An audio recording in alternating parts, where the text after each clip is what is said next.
அஸ்ஸலாமு அலைக்கும் வரஹ்மத்துல்லாஹி தஆலா வ பரகாத்துஹு. நான் எடுத்துக்கொண்ட தலைப்பு நரகத்தில் உள்ள 7 வாசல்கள். சொர்க்கத்தில் 8 வாசல் இருக்கிற மாதிரி நரகத்திலேயும் 7 வாசல் இருக்குது. அது முதல் வாசல் வந்து ஜஹன்னம், 2வது வாசல் வந்து ஹுதம்மா, 3வது வாசல் வந்து லல்லா, 4வது வாசல் வந்து சயீத், 5வது வாசல் வந்து சஅர், 6வது வாசல் வந்து ஹாவியா, 7வது வாசல் வந்து ஜஹீம். அடுத்தது வந்து நரகத்தில் வாழும் பெண்மணிகள். அது நபி ஸல்லல்லாஹு அலைஹி வஸல்லம் அவர்கள் வந்து மெஹராஜ் பயணத்துக்கு சென்றபோது அப்போ வந்து நரகத்தில் தான் அதிகமான பெண்மணிகளை பார்த்தாங்க. அதில் உள்ள பெண்மணிகளுக்கெல்லாம் இந்த தண்டனை வழங்கப்பட்டிருந்துச்சு. ஒரு பெண் அவளின் கூந்தலை வந்து அந்நிய ஆடவர்களுக்கு காட்டியதுனால அவளுக்கு என்ன தண்டனைனா, அவளுடைய கூந்தலை இழுத்து தலைகீழாக கட்டு தொங்க விடப்பட்டிருந்தாங்க. இன்னொரு பெண் வந்து அவளின் கணவனை வந்து கோபமாக பேசித்திருந்தவள். அவளுக்கு என்ன தண்டனைனா,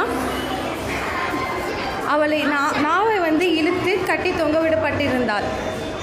இன்னொரு பெண் வந்து தன் கணவனின் உத்தரவின்றி அந்நிய குழந்தைகளுக்கு, அநாத குழந்தைகளுக்கெல்லாம் பால் கொடுத்ததுனால அவளின் மார்புகளை, அவளுக்கு வந்து என்ன தண்டனை வழங்கப்பட்டுச்சுன்னா, அவளின் மார்புகளை இழுத்து முதுகின் பக்கம் இழுத்து தொங்கவிடப்பட்டிருந்தது.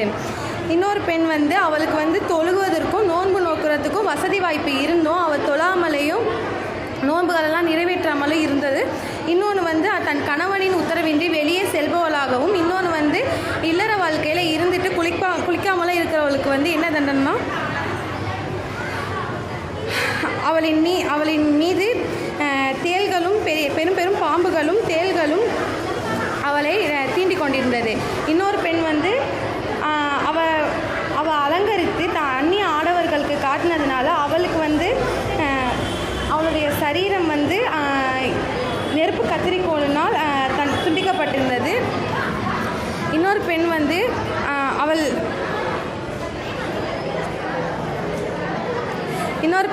ஒரு பெண்ணின் குறையை தெரிந்து அது மற்றவங்களுக்கு பரப்பி திரிந்தவளுக்கு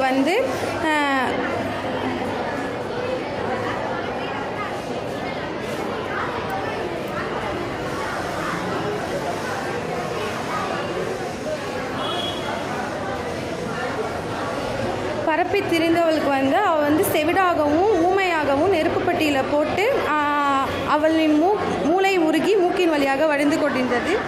இன்னொரு பெண் வந்து அந்நிய ஆடவர்களை பார்த்து பொய் பேசி திரிந்தவளாக இருந்தாள். இன்னொரு பெண் வந்து தன்னுடைய கணவனை வந்து கோபமாக பேசியவளாகவும் இருந்தால், தன்னுடைய கணவன்கிட்ட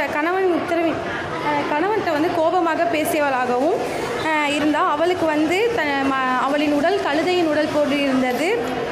அவளின் வாயின் வழியாக பாம்புகளும் தேள்களும் உள்ளேயும் வெளியேயும் வந்து கொண்டிருந்தது. அவள் வந்து மலக்குமார்கள் வந்து நெருப்பு சாட்டையினால் துன்புறுத்தி கொண்டிருந்தாங்க. இதை வச்சு நம்ம என்ன பண்ணுறோம், இதெல்லாம் நம்ம விலக்கி நடக்கணும்.